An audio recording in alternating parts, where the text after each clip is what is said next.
नमस्कार, भारत भूमि में आपका स्वागत है। आज हमारे बीच में हैं विनोद त्रिवेदी जी। विनोद त्रिवेदी जी प्रोग्रेसिव ग्रुप के चेयरमैन हैं और एक्स प्रेसिडेंट हैं बीएनएम के। विनोद जी इस्कॉन से भी जुड़े हुए हैं और संगीत में उनका बहुत विशेष रुचि है। स्वागत है आपका भारत भूमि में विनोद त्रिवेदी जी। धन्यवाद। आपसे चूंकि आप कंस्ट्रक्शन के काम से जुड़े हैं तो आपसे पहला प्रश्न उसी से है कि भवन निर्माण मजदूर से लेकर उच्च वर्ग के लोगों के रोजगार का व्यवसाय का साधन है। वर्तमान स्थिति में कैसी स्थिति है इन सभी लोगों की, क्या कहना चाहेंगे आप? पहले तो हमको आमंत्रित करने के लिए भारत भूमि की तरफ से और गगन पांडे जी को हमारा शुक्रिया, धन्यवाद। और आपका जो प्रश्न है आज की परिस्थितियों में, तो आज की परिस्थिति में जो महामारी चल रही है कोविड या कोरोना के नाम से, और अनफॉर्चुनेटली दुर्भाग्य से उसको 15-16 महीना हो गया जी। और कुछ उसका समाप्त होने का कोई चिन्ह भी इतने दिख नहीं रहे और पूरा विश्व उससे परेशान है। जी। विश्व भी परेशान है, भारत विश्व में आता है तो वो हिसाब से हम भी उससे परेशान हैं। जी। और आपने बताया कि इसकी इफेक्ट जो है भवन निर्माण के ऊपर, जी। एक्चुअली ये महामारी के अंदर में सभी लोग को तकलीफ हुई है, कोई भी बिजनेस होने दो। जी। तो कोई भी बिजनेस को तकलीफ हुई, इसका मतलब भवन निर्माण को भी तकलीफ होगी। बिल्कुल। लोगों का ध्यान था पहले कि हम कैसे सरवाइव करें। जी। हाँ, हम कैसा ये महामारी से बचे और हमारा परिवार बचे, हमारे दोस्त लोग या जो भी है वो सब बचे। तो लोगों का ध्यान था एक रोटी की तरफ जो जीने के लिए चाहिए, और दूसरा है मेडिसिन, डॉक्टर, हॉस्पिटल, ये जो भी है। जी। अगर कुछ चला है वो टाइम पे, यानी ये 15-16 महीना में जो बिजनेस ज़्यादा अफेक्ट नहीं हुए, तो रोटी के साथ कनेक्टेड जो बिजनेस है, जी। तो रोटी के साथ कनेक्टेड तो बहुत कुछ है जिसके अंदर में ग्रेन्स है, वेजिटेबल्स है, फ्रूट्स है, and so many things are there. तो वो है। और दूसरा हेल्थ का एसओएस आता है तो हॉस्पिटल, डॉक्टर, मेडिसिन, इसको छोड़ के बाकी के सब बिजनेस आइदर स्लो मोशन में है या पैरालाइज्ड हुए है। जी। और वो इफेक्ट भवन निर्माण के ऊपर भी है। जी। भवन निर्माण के केस में जो उसके साथ जुड़े हुए लोग हैं, जी। भवन निर्माण के साथ जुड़े हुए लोग में उसके निर्माता है, बाद में उसका स्टाफ है, जी। सेल्स की टीम होती है या जी। सेल्स का ऑर्गेनाइजेशन होता है, देन मजदूर वर्ग है, और ये अपने इसके मटेरियल सप्लायर रहते हैं। जी। ये सब मिलके एक बिजनेस चलता है और बहुत कुछ होता है उसके अंदर में। जी। तो ये सभी लोग जब ये बिजनेस के ऊपर इफेक्ट होती है तो सभी के ऊपर इफेक्ट आती है। जी। ये सब लोग उससे परेशान हो जाते हैं। और आपको यानी मालूम भी होगा, या मैं बताना चाहता हूँ कि बिल्डर इंडस्ट्रीज के साथ it's a mega wheel, it's a mega industry. उसके जी। साथ छोटी बड़ी करीब 300 इंडस्ट्री जुड़ी हुई है। जी। जब ये मेगा व्हील जब स्लो डाउन होता है या बंद हो जाता है तो उसके साथ में कनेक्टेड 300 इंडस्ट्रीज को भी बहुत परेशानी होती है। जी। तो आप पूछेंगे कि ये 300 इंडस्ट्री बोलेंगे तो उसका मोटा मोटा अगर मैं आपको आइडिया दे दूं, जी। तो सबको जनरल आइडिया है कि घर बनाना है तो सीमेंट और स्टील चाहिए। जी। सीमेंट स्टील छोड़ के हम जब आगे बढ़ते हैं तो खड़ी लगती है, रेती लगती है, विटा लगता है, कंक्रीट ब्लॉक्स लगते हैं, फिर सैनिटरी प्लम्बिंग है, टाइल्स है, पेंट है, इलेक्ट्रिकल है, हार्डवेयर है। इसका लिस्ट तो फर्नीचर है, दरवाजे है, खिड़कियाँ है, कोई एंड नहीं है। और उसके बाद में स्पेयर पार्ट और उसकी अलग अलग टाइप, ये जी। सब चीज़ लगती है और ये सभी इंडस्ट्रीज़ के ऊपर बहुत बड़ा गहरा इम्पैक्ट आता है। और मैं एक स्टेप आगे जाके बताऊंगा कि कोई भी गवर्नमेंट के लिए जब बिल्डर इंडस्ट्रीज़ को तकलीफ होती है तो जो भी गवर्नमेंट होगी वो लोग कंसर्न होते हैं, क्योंकि जी। वो almost 30-40% of the Indian economy के ऊपर उसका इम्पैक्ट आता है, 30-40%। जी तो गवर्नमेंट का ध्यान भी उधर ही होता है। तो जी बड़े दुख की बात है कि 15-16 महीना से ये तकलीफ चालू है और सब लोग अफेक्टेड है, सब दुखी है और सब जी इंतजार कर रहे हैं कि कोरोना कभी सायोनारा बोले। जी।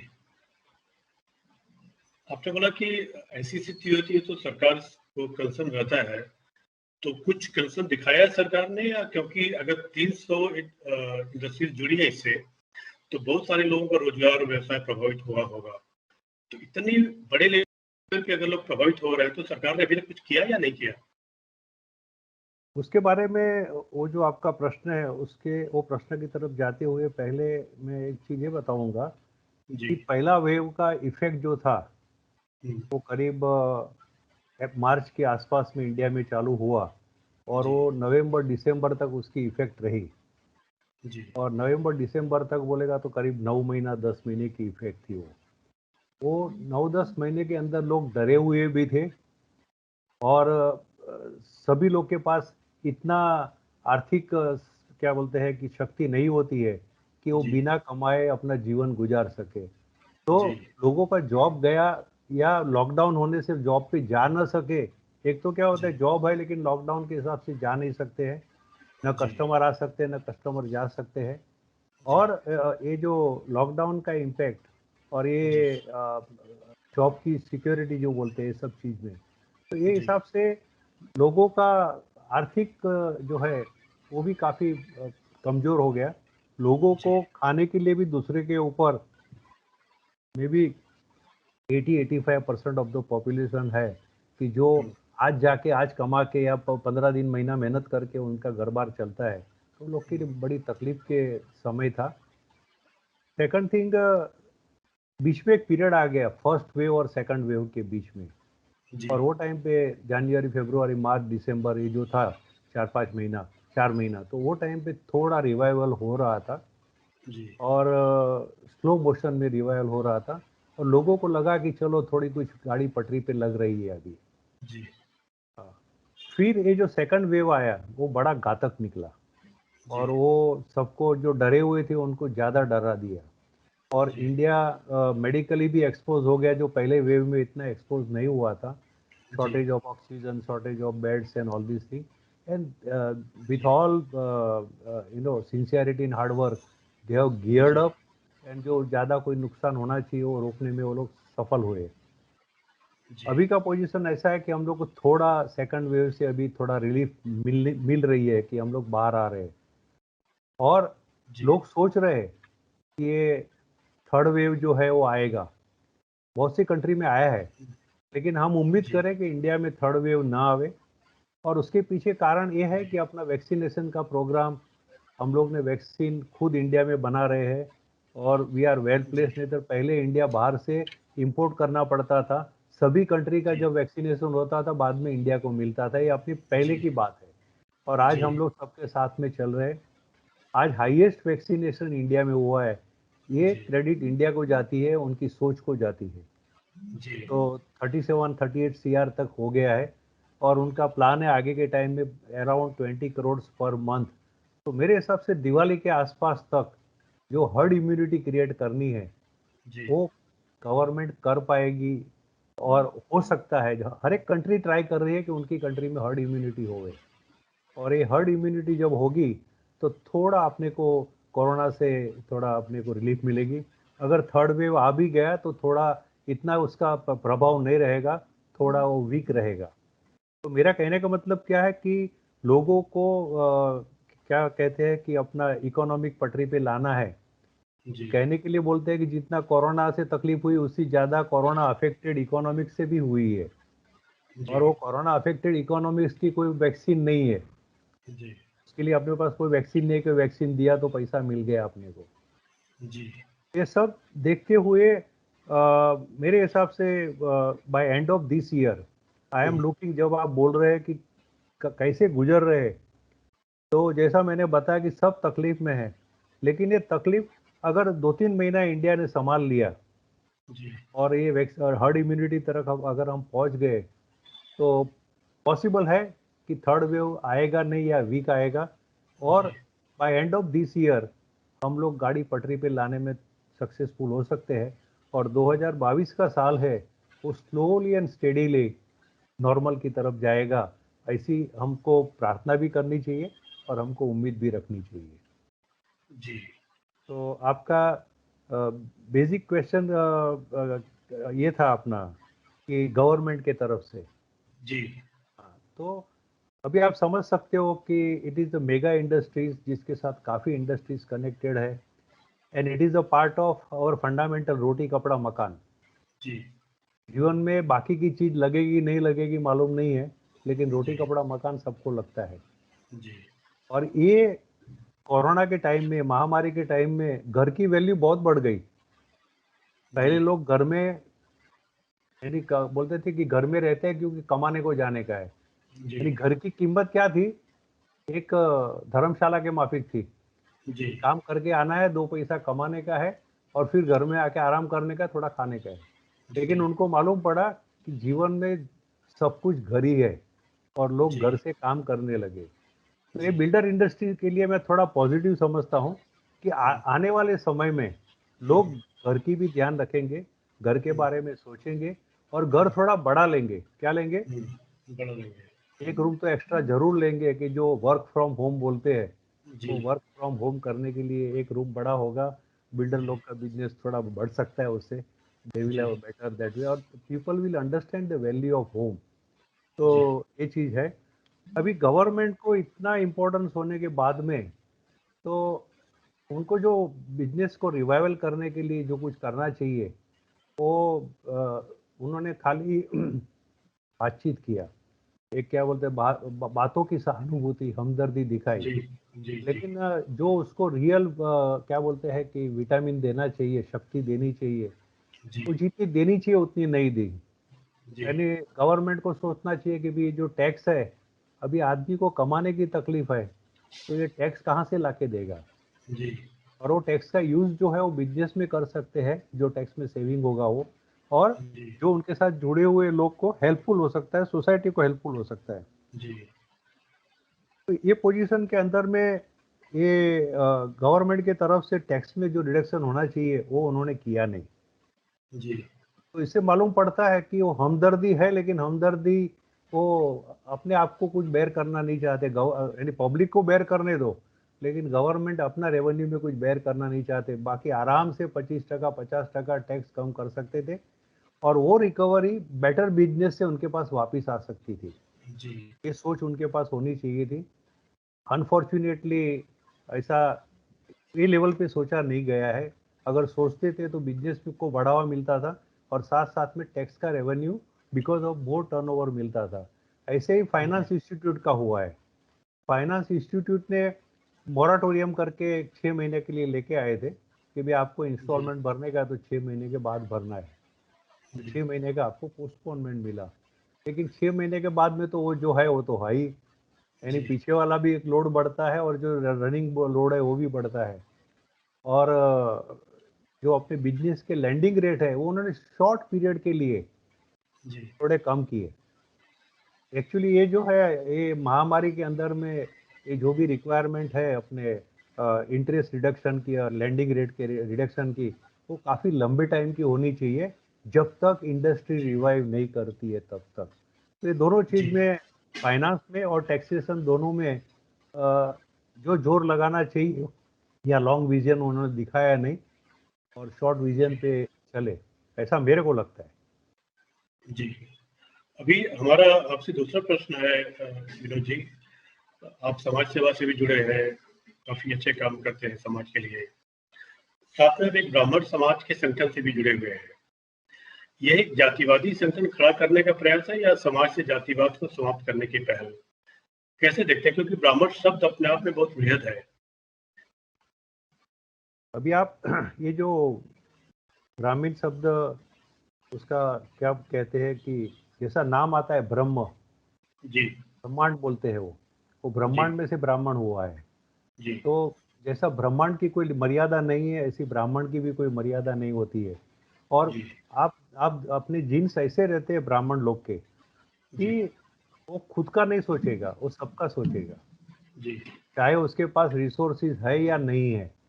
जी इज कंसर्न अबाउट एवरीबॉडी। बाकी बाकी भी अपने जातिवाद है जिसमें अलग अलग जीन्स होते हैं और उसके अंदर में जी उनकी सोच भी अलग अलग प्रकार की होती है और वो कम्स अंडर क्या बोलता है, वंश परंपरागत आती है, पैतृक आती है। वो पीछे से अपने को जी वो जी सोच मिलती रहती है अपना स्वभाव की।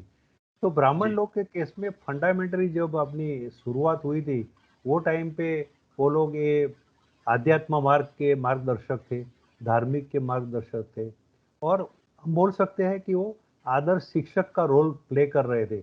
और वो शिक्षक खाली एकेडमिकली नहीं थे, लेकिन जी जीवन जीने के लिए, जीवन का मार्गदर्शन करने के लिए थे। और हम लोग का जो संगठन है, तो ये ध्यान में रखते हुए और फिर हर एक समाज में LIG, MIG, HIG जो क्लास रहते हैं, तो LIG, MIG क्लास को कुछ हेल्प हो सकता है by way of educational, medical और अदरवाइज वो हेल्प करने का। लेकिन उद्देश्य ये होता है कि we are concern about the universe, we are concern जी अबाउट इंडिया और जी उसके लिए जो भी करना चाहिए वो करना चाहिए। जी जी बहुत बढ़िया। अच्छा और आप जी आप बोलिए, आपका सवाल कैसा आगे। जी अभी हम तीसरे प्रश्न पे आते हैं। तीसरे प्रश्न पे आप आने के पहले जी मेरा कहने का मतलब है कि जब आपने एक शब्द वापरा था जातिवाद, जी तो ब्राह्मण है वो जातिवाद की तरफ जाता नहीं है और वो आपके उसके समाज के संगठन होंगे तो कभी वो ये चीज की चर्चा भी नहीं करता है। जी जी लेकिन आज राजकारण में जो जातिवाद घुस गया है जी और वो उसका जो नुकसान हो रहा है, यानी जी मेरे हिसाब से जातिवाद का राजकारण होने से या उसका पॉलिटिसाइज होने से, पॉलिटिक्स में यूज होने से मेरे ख्याल समाज का बहुत ही बड़ा नुकसान हुआ है। जी जातिवाद is a part and parcel of living. सबके जी अपने अपने स्वभाव होते हैं। आप जो खाना खाते हो, आपकी जो संस्कार है, आपकी संस्कृति है, कि आप जो बोलते हो, आप किसके साथ उठक बैठक करते हो, मेल मिलाप है, रोटी बेटी का व्यवहार है, सबके अपने अपने सर्कल रहते हैं उस जी स्वभाव के हिसाब से। तो ये लोग जो है वो एक समाज की व्यवस्था के हिसाब से चल रहे हैं। जी मैं ऐसा सोचता हूँ कि जातिवाद है वो समाज की व्यवस्था है और वो उसके अंदर में सोशल वर्क भी आता है जी कि अपनी अपनी कास्ट के अंदर में किसी को तकलीफ है तो उसको हेल्पफुल होते हैं। बाकी जी इसको आप लार्ज स्केल पे, ब्रॉडर सेंस पे बात करोगे तो ऑल इंडिया लेवल के ऊपर कोई किसी को हेल्प नहीं कर पाएगा। ये छोटे छोटे एक एडमिनिस्ट्रेटिव मीन्स है, मैनेजमेंट है, व्यवस्था है, वो हिसाब से चल रही है। तो मेरा कहने का जातिवाद का जो सामाजिक यूज है बहुत ही अच्छा है, लेकिन जब वो राजकारण में जाता है उसको कायदे कानून से भी उसको बंद करना चाहिए। और ब्राह्मण ये चीज में मानता ही नहीं है वो चीज में। जी ब्राह्मण ऐसा सोचता है वसुदेव वसुदेव कुटुंबकम, वो भावना से चलता है। Correct correct correct correct. अभी हम तीसरे प्रश्न पे आते हैं विनोद त्रिवेदी जी। आप इस्कॉन से तन मन धन से जुड़े हुए हैं, तो जी धन की बात तो अलग है, वो आपका व्यक्तिगत है। और मन से जो आप जुड़े हैं, तो आप एक संगीत प्रेमी हैं, आप कृष्ण के भजन भी गाते हैं। तो कुछ बताना चाहेंगे आप इस्कॉन से कैसे जुड़े और आप क्या योगदान कर रहे हैं वहाँ पे? और फिर जाते जाते एक हमको आप बढ़िया सा कृष्ण भजन सुनाइए। ये ऐसे वाली बात है कि इस्कॉन एक संस्था है। जी ऐसे अपने धर्म की काफी संस्थाएं हैं। जी अगर हम लोग थोड़ा वाइडर स्केल पे बात करें तो मंदिर है, मस्जिद है, गुरुद्वारा है, बाद में चर्च है, ऐसे काफी अलग अलग आस्था के अपने जीवन में रहते हैं।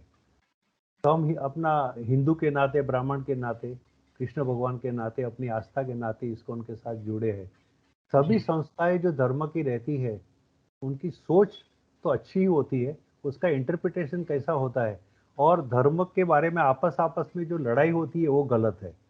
सब जी धर्म, कोई धर्म किसी के साथ लड़ने के लिए नहीं बोलता है। कोई जी ऐसा नहीं बोलता मेरा भगवान अच्छा और उसका भगवान अच्छा नहीं है। सर, जी सब जी भगवान फाइनली वो भी बोलते हैं कि गॉड इज वन, वो हिसाब जी से। जी तो इस्कॉन के अंदर में इसका नाम ही बताता है कि Indian society of Krishna consciousness. जी अभी जीवन जीने के लिए एजुकेशन की जरूरत पड़ती है। जी हाँ, हम जो स्कूल और कॉलेज में जाते हैं वो एजुकेशन जो अपने को मिलता है वो एजुकेशन पैसा कमाने का जरिया दिखाता है। जी यानी जीवन जीने के लिए पैसे की जरूरत, money is not everything but money is required everywhere. तो पैसा कैसे कमाने का वो उसमें जरिया आता है एजुकेशन के अंदर में, स्कूल कॉलेज में। लेकिन जीवन कैसा जीने का वो जी एजुकेशन जो है वो एजुकेशन से बहुत आगे है। दोनों की जी जरूरत है। जी अध्यात्म और विज्ञान दोनों साथ में चलते हैं। बिल्कुल आप सही। जब एजुकेशन कॉलेज स्कूल से चलते हो तो आपका जो गोल होता है भौतिकवाद का, जी यानी अच्छा घर बनावे, आज एक रूम है तो कल दो हो जावे, कल बंगलो हो जावे, बाद में और बंगला हो जावे, गाड़ी आ जावे और पैसा पैसा हो जावे, और यानी जी वो भौतिकवाद की तरफ, फैसिलिटी की तरफ जाता है। लेकिन ये जी सब करने के बाद उसको भीतर का सुख और शांति नहीं मिलती है। जी वो किधर न किधर अंदर मन में दुखी है। चाहे वो जी अपना घर जगह पे नहीं है, अपना धंधा जगह पे नहीं है, या उसको भीतर का सुख शांति नहीं मिलती है। और वो भीतर का सुख शांति जो है वो आपको आध्यात्म से मिलती है। जी जैसा आपने को एजुकेशन लेने के लिए इंजीनियर, डॉक्टर, सीए, सॉलिसिटर या जो भी आपको बनना है, आईएएस ऑफिसर बनना है, तो स्कूल कॉलेज में जाना पड़ता है। ऐसे आपको ये समझने के लिए ठीक है, आप अच्छी पुस्तक पढ़ेंगे, अच्छे गुरु के पास जाएंगे तो आपको ज्ञान जरूर मिलेगा। लेकिन ये जी इस्कॉन जैसी संस्था, ऐसी बहुत संस्थाएं हैं जहां जी आपको ये आध्यात्मिक नॉलेज मिल सकता है। फिर जी आध्यात्म नॉलेज में आपको जीवन कैसा जीने का, जिसको कहते जी हैं भीतर का सुख और शांति, उधर में अपने को सीखने को मिलेगा कि लोभ, क्रोध, मद, मोह, माया में गिरने से क्या होता है। जी गिर जाने के बाद मालूम पड़ता है कि अभी कैसे बाहर निकलना है। जी वो तो बहुत प्यारा लगता है, लोभ, क्रोध, मद, मोह, माया, जो अहंकार, ईर्ष्या जो भी है, बहुत प्यारे लगते हैं। और गिरने जी के बाद मालूम पड़ता है कि अभी कैसे बाहर निकलने का। जी लोग कभी कभी नीतिमत्ता भूल जाते हैं, एथिक्स एंड मोरल भूल जाते हैं, और ये सब चीज बनती है तो जीवन में सुख और शांति जो भीतर का है वो चली जाती है। तो जी ऐसी जो संस्थाएं होती है, ऐसे जो अच्छे बुक्स होती है, या अच्छे अपने ऐसे सेंटर होते हैं, तो आप उधर जी जाओगे तो अपने को इधर में एक चीज सीखने को मिलती है। जी हाँ, अभी आ, हम लोग तो समझो अभी हमारी तो उम्र हुई है, और हमारे पिताजी और हमारे गुरु और इस्कॉन से सीखे। लेकिन आने जी वाली प्रजा है जो बहुत ही भौतिकवाद की तरफ दौड़ रही है। हम जी बोलते हैं कि अपना कल्चर जो वेस्टर्नाइज कल्चर हो रहा है, जी वेस्टर्न वाले इंडियन के तरफ आ रहे हैं और हम लोग वेस्टर्न के तरफ दौड़ रहे हैं, और फिर जी घूम के फिर वापिस इंडिया में आ जाएंगे। जी तो ये जो वो दौड़ रहे हैं तो उनको मालूम होना चाहिए कि भाई आप दौड़ो और आप पैसा कमाओ, लेकिन साथ साथ में आप जो जीवन जो जीने का तरीका है वो भी आप ध्यान में रखो। तो जी ऐसे इस्कॉन जैसे जो संस्था बन रही है, बहुत ही बड़ा 8-9 एकड़ में मंदिर बन रहा है, और उसकी लागत 125 करोड़ है। और वो खाली भगवान का मंदिर नहीं है, उधर में एजुकेशनल सेंटर है, आध्यात्मिक सेंटर है, रिलीजियस सेंटर है, हेल्थ सेंटर है, उसमें बहुत कुछ सीखने का सेंटर है उधर में। आप जो तो खारघर में उसी बात कर रहे हैं। हर घर की बात करता हूँ, जी 125 सीआर का चीज बन रहा है। और जी 125 करोड़ का कोई चीज दान धर्म से बनाना कितना मुश्किल होता है, वो तो जी कोई भी आदमी समझ सकता है। 25-50 लाख करोड़ का भी कोई चीज बनाने का हो तो जीवन के अंदर में सभी अपने बॉडी में से, जी सभी छिद्र में से पसीना निकलता है। जी जी तो ये 125 सीआर साक्षात वृंदावन बनने वाला है। जी और मेरे को खुशी है कि ऐसे चीज के साथ मैं जमीन लेवल से, यानी जब जमीन ली तब से मैं जुड़ा हुआ हूँ। जी और उसके अंदर में तन मन धन से जो होता है, और उधर में भक्ति संगीत भी पेश करता हूँ उधर में। तो मेरा जी कहने का मतलब क्या है कि अच्छी सोच आना और राइट जी नॉलेज मिलना। जी गलत सोच सभी प्रॉब्लम का मूल है। अगर जी अपनी सोच गलत है तो सभी प्रॉब्लम का मूल है, और राइट नॉलेज है तो सभी प्रॉब्लम का अपने पास सॉल्यूशन है।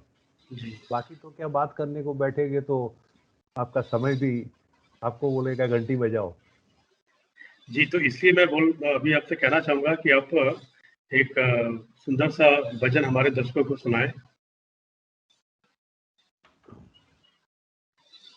अब ये जो भजन है वो जी, काफी पुराना भजन है, और जी, बहुत ही ज्ञानी गुणीजन भक्त नरोत्तम दास जी ने लिखा है। जी, और उसमें जब भक्त होता है तो क्या होता है मालूम है, मैं तेरा और तू मेरा, ये भक्त की फॉर्मूला है। जी, वो भगवान में समर्पित हो जाता है, जी, भगवान सर्वस्व हो जाता है। तो इसमें जी, कहता है कि राधा कृष्ण प्राण मोरा जुगल किशोरा। और जी, किशोरा इसके लिए बोलता है कि उसको किशोर अवस्था पसंद है। जी बोलता बाल्यावस्था भी मेरे को नहीं उनकी पूजा करनी है, न मेरे को योगी स्वरूप की करनी है। जी बस उनकी गोपियों के साथ की जो लीला है और वो किशोर अवस्था है, तो जी वो उसकी पूजा करनी है, उनके साथ रहना है। जी जीऊँ या मरूँ, बस मैं कृष्ण के साथ रहूँ। और फिर जी as as we are seeking appointment of good people और वेरी माइटी पीपल, ऐसा वो बोलता प्रभु मैं तुम्हारा अपॉइंटमेंट सीख कर रहा हूँ, और अगर जी मेरे को आपका अपॉइंटमेंट मिल गया, आप मेरे पे अगर खुश हो गए मेरी भक्ति से, तो फिर हम जी लोग जमुना नदी के किनारे, कालिंदी नदी के किनारे मिलेंगे। जी उधर कादम्बरी वन होगा जो आपको बहुत प्रिय है, अपना कृष्ण भगवान। जी और रत्नों की पथारी में आपको बिठाऊंगा। फिर जब भक्त जब कल्पना करता है कि कृष्ण भगवान से, प्रभु से मिलना है, तो जी फिर तो उसकी कोई मर्यादा नहीं होती है। लेकिन मैं आपको उसका थोड़ा संगीत तो है नहीं, विदाउट संगीत मैं पेश करता हूँ, जी आपको पसंद आएगा और जी जी श्रोताजन को भी पसंद आएगा। जी जी राधा कृष्ण प्राण मोरा, जुगल किशोरा, राधा कृष्ण प्राण मोरा, जुगल किशोरा, जीवने मरने गति और नहीं मोरा, राधा कृष्ण प्राण मोरा, जुगल किशोरा। कालिंदी कूले केली कादंबे रावण, कालिंदी कूले केली कादंबे रावण, रत्न बेधीरा उपार बसबो दुजाना, रत्न बेधीरा उपार बसबो दुजाना, राधा कृष्ण प्राण मोरा, गल किशोरा। बहुत सुंदर, वाह वाह, बहुत सुंदर। इससे अच्छा कुछ हो नहीं सकता है कार्यक्रम अंत करने के लिए। संगीत के आज साथ आप सुनो तो उसकी मजा कुछ और है। और जी आपकी इंफॉर्मेशन के लिए हम लोग एक अलग मीटिंग लेके बैठे हैं, अलग अपना इंटरव्यू हो रहा है। बाकी जी शॉर्ट में मैं बताऊं तो मेरे कार्यक्रम रेडियो पे भी आ गए हैं, मेरे कार्यक्रम जी टीवी पे भी आस्था संस्कार चैनल में आ गए हैं, और अभी जी टीवी पे प्रोग्राम आने वाला है वेरी शॉर्टली DD1 पे। और जी 250-300 लाइव शो दिए। और मैंने ये जो अपने सीनियर सिटीजन लोग के लिए एक क्या बोलते हैं कि लोग सोचते हैं कि 60 की उम्र हो गई तो अभी पैकअप उम्र बोलो या आराम करने की रिटायरमेंट की उम्र, मैंने जी 60 की उम्र में, 59 की उम्र में संगीत सीखना चालू किया था। और सरस्वती वंडरफुल। माता की कृपा से बहुत खुशी मिली, बहुत अच्छी सेहत मिली। ये म्यूजिक थेरापी है और उसका आनंद मिला। और क्या कहते हैं कि शरीर को तंदुरुस्त रखने के लिए स्ट्रेस फ्री होना चाहिए। तो इसमें आप जब भक्ति में रहते हो, आप संगीत आर्ट के साथ जुड़ते हो, तो आप स्ट्रेस फ्री भी हो जाते हो और आपकी सेहत भी अच्छी होती है। तो ये सब चीज़ सरस्वती माता की कृपा से बहुत कुछ उसमें अपना क्या बोलते हैं कि आनंद, उसमें बहुत आनंद लिया उसके अंदर में। और अढ़ाई नहीं, सौ आप आप व्यवसाय में भी हैं, अच्छा, सबसे अच्छा, बहुत अच्छा काम कर रहे हैं वहाँ पे। धर्म से भी जुड़े हैं, संगीत से भी जुड़े हैं। आप एक संपूर्ण व्यक्तित्व हैं, ऐसे व्यक्तित्व बहुत कम होते हैं। तो आपको बहुत बहुत शुभकामनाएं। आप जो आगे अपना संगीत की जो आपकी इच्छा है उसको आप आगे बढ़ाएं ऐसे ही। और हम आगे फिर मिलेंगे, आगे फिर आपसे चर्चा करेंगे अलग अलग विषयों पे। धन्यवाद। और अगेन क्या बोलते हैं, भारत भूमि को, गगन पांडे जी को धन्यवाद। ये इतने अच्छे प्लेटफॉर्म के ऊपर आपने हमको मुनासिब समझा कि हमारा इंटरव्यू लेना चाहिए, और आपने इंटरव्यू के लिए हमको बुलाया, और हमने हमारी पूरी कोशिश की कि हमारे दिल में जो था हमने बता जी दिया। और उम्मीद रखता हूं कि भारत भूमि, गगन पांडे जी और आपके श्रोताजन को ये इंटरव्यू और उसकी बातें बहुत अच्छी लगेगी, ऐसी मैं उम्मीद करता हूं। थैंक यू वेरी मच और हरे बिल- कृष्णा। हरे कृष्णा, और उम्मीद करेंगे कि आप आगे भी हमको समय दें इसी प्रकार से। धन्यवाद। Thank you so much Vinod ji, thank you so much.